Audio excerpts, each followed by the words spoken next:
guys. Been wanting to do a video on this for a while. So if you've been, following the Idaho 4 case, you know that one of the main pieces of evidence against Brian Kohberger is the DNA on the buckle of the sheath of the K-bar knife that was left on the bed beside Maddie Mogan and Kaylee Gonsalves. But touch DNA and transfer DNA isn't all that it seems, and it might not even be good enough to hold up for a conviction in court. And I'll show you why that is. I think they need to explain this a little better and let people be more educated about transfer DNA or touch DNA, because a jury goes into a trial, and just because there's DNA evidence doesn't always mean that there's that DNA belongs to that individual. Touch DNA can be transferred all over the place. And that single bit of transferred DNA on that button of the sheath could have gotten there from anywhere. So watch these clips, leave your comments, let me know what your thoughts are on this, because I'm not sold on it. And there's a few other things I'm not sold on, and we've talked about that. But again, leave your comments. Till next time, keep on cracking. God bless. DNA can be surprisingly ambiguous. First off, DNA is everywhere. Tiny traces of skin, saliva, blood, or other DNA-containing material are often found all over a crime scene, and collecting samples is low-tech, time-consuming, and fairly error-prone. Once samples are in, investigators must figure out which are relevant to the crime, which is no small task. Worse, DNA from the perp is often mixed with that of the victim, requiring lab techs to tease out which is which. All in all, DNA evidence is frequently messy, requiring experts to try and extrapolate whether an incomplete or mixed DNA profile truly matches the reference sample. It's sort of like trying to figure out whether a few scattered puzzle pieces even belong to the picture on the box, let alone fit together.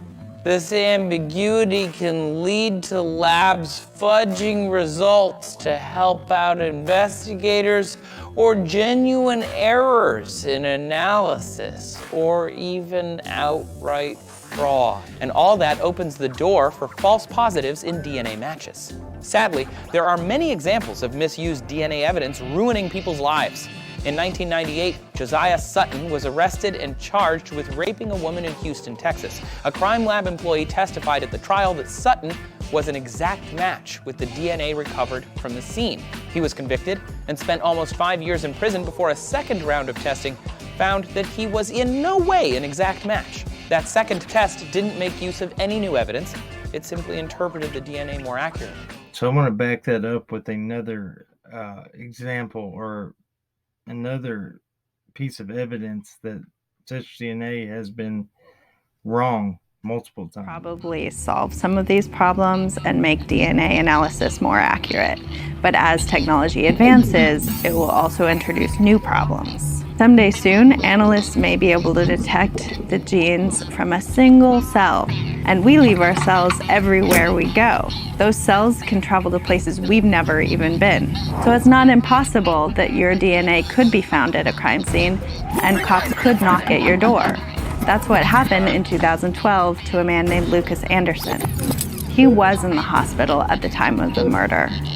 It turns out that the paramedics used the same oxygen monitor on his finger that they used on the murder victim's finger later that day. And that's how Lucas's DNA was transferred to the murder victim's fingernail. Lucas Anderson was in jail for 5 months before they figured out what had happened.